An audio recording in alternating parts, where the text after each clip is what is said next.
కృష్ణా నీళ్ల వివాదం దశాబ్దాలుగా కొనసాగుతూనే ఉంది. నీటి ఓటలపై ఏపీ తెలంగాణ ఢీ అంటే ఢీ అనేలా వ్యవహరిస్తున్నాయి. ఇలాంటి నేపథ్యంలో శ్రీశైలం రిజర్వాయర్, నాగార్జున సాగర్ ప్రాజెక్టులను కేంద్రం తన పరిధిలోకి తీసుకోనుంది. అయితే శ్రీశైలం సాగర్లను సెంట్రల్ పరిధిలోకి తీసుకోవడంపై రాయలసీమ వాదుల నుండి మిశ్రమ స్పందన వస్తోంది. ఏపీ తెలంగాణల మధ్య నీటి కొట్లాట పెట్టి ఓట్ల రాజకీయం చేయడానికి ప్రయత్నిస్తున్నారని రాయలసీమ విద్యావంతుల వేదిక నాయకులు అంటున్నారు.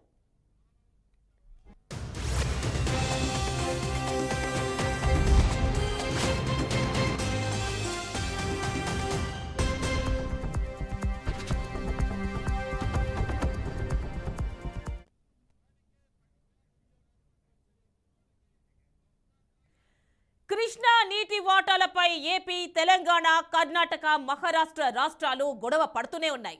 కృష్ణా జలాలపై ఎవరికి వారు తమకు అన్యాయం జరుగుతోందని గొడవ చేస్తూనే ఉన్నారు. కృష్ణా నదిలో లభ్యమయ్యే 2060 టీఎంసీలలో తెలంగాణ, ఆంధ్రప్రదేశ్లకు కలిపి 800 టీఎంసీలు, కర్ణాటకకు 700 టీఎంసీలు, మహారాష్ట్రకు 560 టీఎంసీలను బచావత్ ట్రిబ్యునల్ తేల్చింది. ఏపీకి కేటాయించిన 800 టీఎంసీల నికర జలాల్లో 200 టీఎంసీలు కర్ణాటక నుంచే వస్తాయి. బచావత్ ట్రిబ్యునల్ టైం అయిపోయిన తర్వాత వచ్చిన బ్రిజేష్ కుమార్ ట్రిబ్యునల్ నీటి వాటాలను రాష్ట్రాల వారీగా వేసింది. కృష్ణా నది మిగులు జలాలు, నికర జలాలపై వాటాలను వేసింది. బ్రిజేష్ కుమార్ ట్రిబ్యునల్ తీర్పు అమలు కాలేదు, కోర్టులో పెండింగ్లో ఉంది. ట్రిబ్యునల్ తీర్పు అమలు కాకపోయినా కోర్టులో పెండింగ్లో ఉన్నా ఇప్పుడు కేంద్రం శ్రీశైలం సాగర్ ప్రాజెక్టులను తమ పరిధిలోకి తెచ్చుకుని 2 రాష్ట్రాల మధ్య నీటి చిచ్చు పెట్టడానికి ప్రయత్నిస్తోందని రాయలసీమ విద్యావంతుల వేదిక అంటోంది. 2 రాష్ట్రాల మధ్య నీటి గొడవలు పెట్టి ఓట్ల రాజకీయం చేయడానికి ఇలా తమ పరిధిలోకి తెచ్చుకున్నదని విద్యావంతుల వేదిక నాయకుడు అరుణ్ అంటున్నారు. ఇక రాయలసీమకు అన్యాయం జరుగుతోందన్న అభిప్రాయాన్ని వ్యక్తం చేశారు.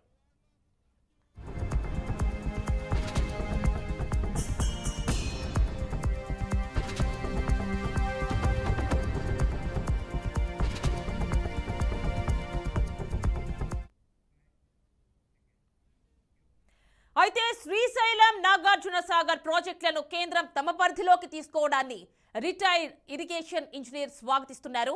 శ్రీశైలంకు ఇన్ఫ్లో ఉన్నప్పుడు రిజర్వాయర్కు 800 అడుగుల నీళ్లు వచ్చిన వెంటనే తెలంగాణ పవర్ జనరేషన్ పేరుతో నీటిని క్రిందకు వదిలేస్తుంది. సాగర్ నీళ్లు పోయి అటు తెలంగాణ, కోస్తా ప్రాంతాలు లాభపడతాయి. ఇప్పుడు కేంద్రం పరిధిలో ఉంటే శ్రీశైలం రిజర్వాయర్ నీటి మట్టం 854 అడుగులు వచ్చే వరకు క్రిందకు నీళ్లు వదలరు. 854 అడుగుల పైనే నీటిని క్రిందికి వదిలితే రాయలసీమ ప్రాజెక్టులకు నీళ్లొస్తాయి. ప్రాజెక్టుల కేంద్ర పరిధిలో ఉంటే రాయలసీమకు కొంచెం మేలు జరగవచ్చని రిటైర్డ్ ఇరిగేషన్ ఇంజనీర్ సుబ్బారాయుడు అంటున్నారు. 2 రిజర్వాయర్లను కేంద్రం పరిధిలోకి తీసుకురావడంపై రాయలసీమ వాదుల నుండి భిన్నాభిప్రాయాలు వినిపిస్తున్నాయి. ఇక నాగార్జున సాగర్ ప్రాజెక్ట్ భద్రతా సహాయ కార్యక్రమాలను కృష్ణా నది యాజమాన్య బోర్డుకు అప్పగించాలని కేంద్ర జలశక్తి శాఖ కార్యదర్శి దేబశ్రీ ముఖర్జీ అధికారులను ఆదేశించినట్లు తెలిసింది. 2023 డిసెంబర్లో సాగర్ వద్ద ఏపీ, తెలంగాణ పోలీసుల మధ్య చోటు చేసుకున్న ఉద్రిక్తతల నేపథ్యంలో ముఖర్జీ ఇరు రాష్ట్రాల అధికారులతో సమావేశం నిర్వహించి చర్చించారు. చర్చల అనంతరం యాజమాన్య బాధ్యతలను కేఆర్ఎంబీకి అప్పగించేలా ఉత్తర్వులు జారీ అయినట్లు తెలిసింది. ఇక ఫుల్ డీటెయిల్స్ మా కరెస్పాండెంట్ అందిస్తారు. గుంటూరు నుంచి మా కరెస్పాండెంట్ శ్రీనివాస్ మరిన్ని డీటెయిల్స్ అందిస్తారు. శ్రీనివాస్, చెప్పండి, ఇటు కృష్ణా, అటు నాగార్జున 2 ప్రాజెక్టులకు సంబంధించి ఫుల్ అధికారాలు కేంద్రం తమ పరిధిలోకి తీసుకుంటోంది. ఏం జరుగుతోంది? ఫుల్ డీటెయిల్స్ ఇవ్వండి. ఈ పవర్స్ వల్ల రాష్ట్రాలు ఏం కోల్పోతాయి? అదనంగా కేంద్రం ఏం మూటగట్టుకుంటుంది? ముఖ్యంగా చూస్తే గత కొంతకాలంగా జలజగడం కొనసాగుతూనే ఉంది. ఇటు ఆంధ్ర, తెలంగాణ 2 రాష్ట్రాలకు సంబంధించి శ్రీశైలం, నాగార్జున సాగర్ వాటర్ పైన అధికారులు, ఇటు అదేవిధంగా నాయకుల మధ్య కూడా మాటలు తూటాలు పేరుతున్నటువంటి పరిస్థితి.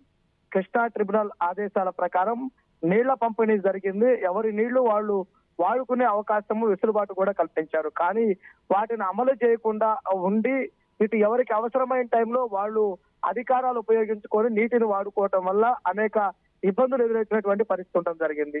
గతంలో డిసెంబర్ నెలలో Krishna water, Nagarjuna Sagar water release చేసిన దానికి తెలంగాణ ప్రభుత్వము కూడా అడ్డంకి చేయటము, తెలంగాణ ప్రభుత్వానికి సంబంధించినటువంటి పోలీసులు కూడా అక్కడికి చేరుకొని ఇరువైపులా కూడా కొంత ఆందోళన వ్యక్తం కావడం జరిగింది దానికి సంబంధించి. కానీ ఆ టైంలో కేంద్రం జోక్యం చేసుకొని ముఖర్జీ దీనికి సంబంధించి ఈ రెండింటి ప్రాజెక్టు ఏదైతే తెలంగాణ ఆంధ్ర మధ్య ఉన్నటువంటి వివాదం ఏదైతే ఉందో ఇటు శ్రీశైలము నాగార్జున సాగర్ 2 డ్యాములకు సంబంధించినటువంటి అన్ని అధికారాలు కేంద్రం పరిధిలోకి తీసుకొస్తూ ఉత్తర్వులు జారీ చేయడం జరిగింది.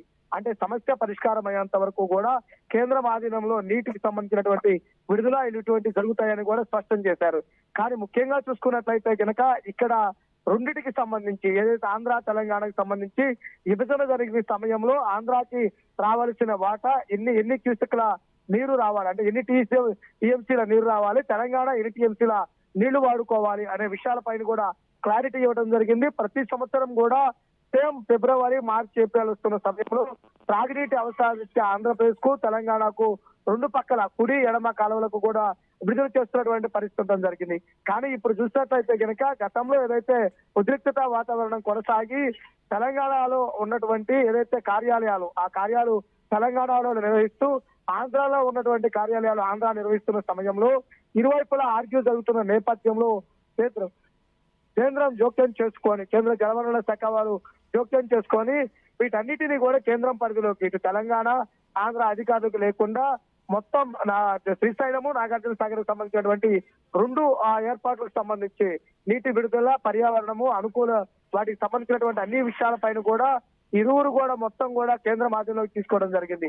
కేంద్రం ఆధీనంలోకి తీసుకోవడం వల్ల రాష్ట్రం రాయలసీమలో కొంత నీటి ఎద్దడి ఏర్పడుతుంది.